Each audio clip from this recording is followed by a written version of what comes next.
Hello everybody, this is Maniac for Bricks, and I'm here today with set number 8811, Toa Lhikan and Kikanalo. Or is it Kikanalo? I'm never sure the pronunciation, no matter how many times I read the name. This one being Toa Lhikan, and this one being the Kikanalo. This is a combo Bionicle set. I mean combo as in they were both sold at the same box. They were never separate. They were both sold at the same time in 2004. And, hold on. There were 215 pieces altogether and originally retailed for $30. This is actually 7,000 years old in the story. Well, according to the Bionicle timeline that was outlined in one of the Brickmaster issues of the LEGO magazine, it actually explains that Toa Lhikan was a Toa of Fire roughly 7,005 years ago in the story. Not as an actual set. That would be very confusing for people who know that LEGO came out, in less than a century ago. So anyways, let's get right on to the set. We'll talk about each of them on their own, and then I'll give my final thoughts with them all together. So here we have a look at Toa Lhikan. I'm not going to go too far into the backstory about it because 7,000 years is a lot to cover. In fact, I don't think they even explain all 7,000 years in story. But to sum things up shortly, after this character was introduced in the Metru Nui storyline with the Toa Metru, a little bit more recently than that 7,000 years ago, his mask is actually changed into this mask. And for those who already know about Bionicle, know this is Jalar, who eventually turns into this character. So it's got quite a ways of working down the line of, Bionicle history. He has his own stuff that he does on his own, and if you watch the Legends of Metru Nui movie, the second Bionicle movie released, they'll probably give you a little bit more detail about him and that time frame. As far as the figure goes, he's actually really cool. He does have the same Toa Metru build as you saw in earlier 2004, which makes sense, because, most of the Toa were represented the same kind of way. But there are a couple differences. One, he has a bit of difference in the color scheme. He is a Toa Fire, so he has red. It's a dark red. But, along with that, he has some dark red here, which was previously in dark bluish gray. He has pearl gold on some accents, and even has some hints of black, which actually, I think that's actually a pretty good combination between all of those working together. And it offers some newer pieces, and this is the only color for that mask in that form, obviously. It is a pinhole mask, so it's not like the ones previously where it was a little bit easier to fall off like this. It's just like the other Toa Metru masks. Anyways, it's a pretty cool looking figure. It does basically the same stuff as other Toa Metru. You turn this knob on the back, which is actually having black gears inside of there as well as on the back. So that is a little bit more interesting, again, working well with the color scheme. But his weapons are pretty much the same, two swords. And they're kind of in an awkward position. Because if you were trying to pose this character outside of, just moving these about, you don't really get a lot of action out of it. Maybe you just put it this way. You can have like a slashing motion. But what's actually intended for these is you can take them apart. And I think they do this in the movie. And you can combine these together, and it makes its own sort of shield, or you can make it as a surfboard. No actual pins attached to, or pins in the set to actually put it as a surfboard. But if I just put this on his hand here, and I put this over here, they actually do line up, so you could have some sort of shield. Or at least it could be, I don't remember exactly. You can fill me in with the information if you know better about it, Bionicle fans out there. With my version that I got, I did notice that this part is a little bit loose. It has a small crack on this side and maybe on the other side too, so it does make the axle hard to hold in there. And occasionally falls out, but the model still stands. It doesn't really break too much away from the color scheme, a couple parts here and there, but I'm personally okay with them. They're standard with the other figures, and personally, it's a Bionicle figure. It's a robot. It's okay to have a little bit of gray showing through, or even a little bit of white. So it's a pretty cool looking figure. It's not really good as a Turaga because they did release it later on. We don't talk about that. No, no, no, no. Up next, we have the Kikanalo. This is supposed to resemble some sort of rhino-type creature.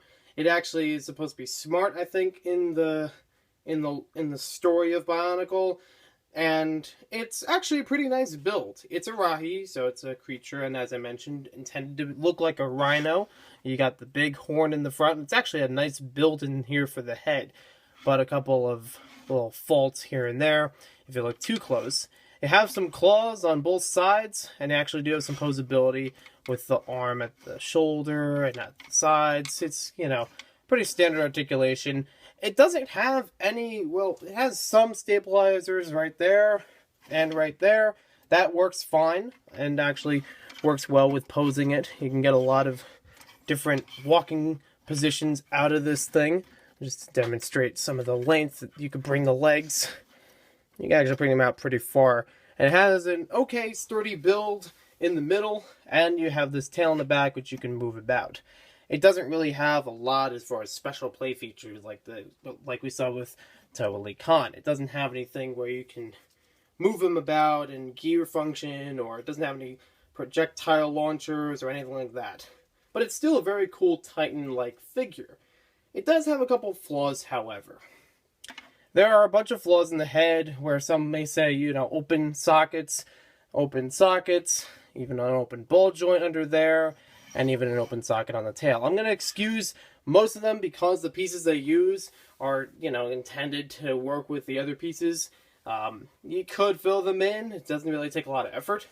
And I'm also going to excuse this because it's part of the tail, so it needs some kind of end to it.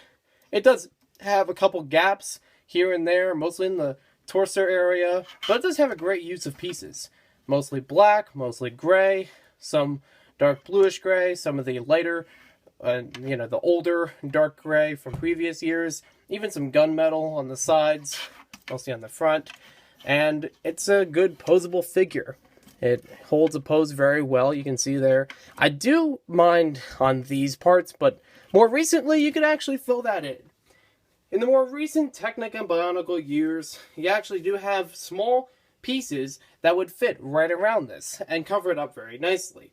It's only open here because they didn't have a way of covering it back then, and it needed some way to hold this onto that piece. So it's, again, kind of excusable because it wouldn't have really worked any other, simple way.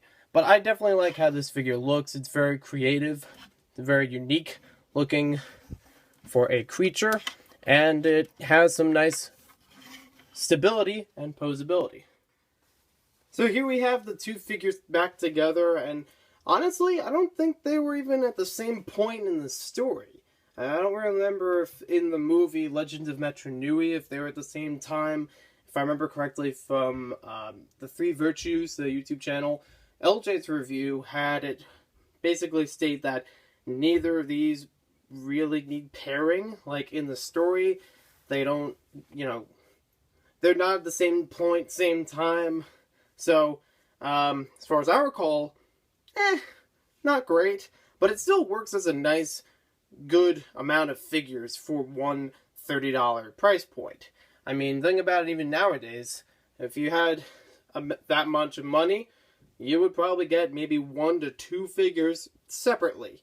Whereas this one has more of a Titan build on the left side, more of your standard build on the right side, mashed together. And you actually can, in a way, mash them together. You have a way of kind of a seating area on here where you can have Toa Lhikan ride the Kikanalo, but there's really no pins to hold him in place. So he will shake a little bit, and it really depends on how well you can position him. And I think the swords actually get in the way of it, which is another problem of them being long. They are nice pieces, but they don't really do much. And they don't really help much when trying to pose figures. But honestly, it's a very nice set. I was happy to get it roughly around $20 to $30. I think I only paid $35 for it when I got it on eBay. So that's actually pretty cool. And it was, pretty nice to pick up. Toa Lhikan is a good figure, very important to Bionicle's history. He was the one that made the Toa Metru practically. He set them on their quest and pretty cool to get all these things together. So thank you for watching this video. Hope you guys enjoyed it. You let me know what you guys think about this set in the comments below. And we'll see you next time with more LEGO videos. You can check out more Bionicle reviews on my channel. I'll be doing more later. I've done plenty as it stands. And I'll also be doing more LEGO system sets as well. And plenty of playlists for all of those too. So we'll see you next time with more LEGO videos. And remember, we don't speak about I almost got the name wrong. We don't speak about Toa Lhikan because that was a cheap set. That was a bad build. But it still has the same mask. So, it's not the only place you can get this, but this one's a lot better. See ya!